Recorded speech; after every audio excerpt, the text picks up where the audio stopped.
Salam sejahtera. Antara berita utama harian Metro pada 9 Mac 2026. Seramai 125,000 penjawat awam grade 1 membabitkan jawatan pembantu takbir, pengkeranian dan kewangan akan menikmati kenaikan ke grade 5 mulai Januari 2027. Iran melancarkan serangan peluru berpandu pertamanya ke atas Israel selepas pelantikan pemimpin agung baharu Republik Islam itu, Ayatollah Mujtaba Khomeini, menurut penyiar Negara Islamic Republic of Iran Broadcasting atau IRIB.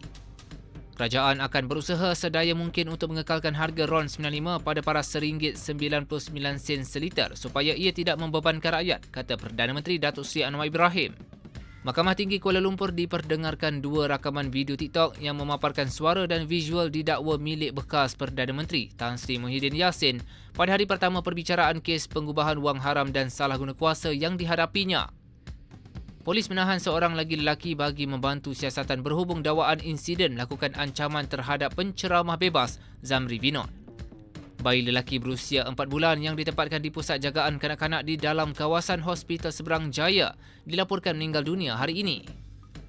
Pelakon Amiza Aznan menyifatkan dirinya masih gagal membendung kerinduan menebal terhadap anaknya, Allahyarham Andre Mikael, yang meninggal dunia pada 23 Februari lalu.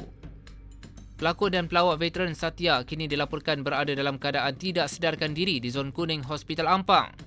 Ketua Pegawai Eksekutif CEO Skuad Harimau Malaya, Rock Friend, mengakui keputusan dibuat Mahkamah Timbang Tarasukan KAS berhubung kes 7 pemain negara tetap mengecewakan meskipun hukuman dikenakan sudah diringankan. Pemerhati bola sepak Profesor Madya Dr. Zul Akbal Abdul Karim berpandangan sudah tiba masanya pintu Persatuan Bola Sepak Malaysia FAM di Kelana Jaya dibuka kepada tokoh korporat yang berjaya dan benar-benar meminati bola sepak. Sekian ringkasan berita setakat ini. Layari www.hmetro.com.my untuk berita terkini.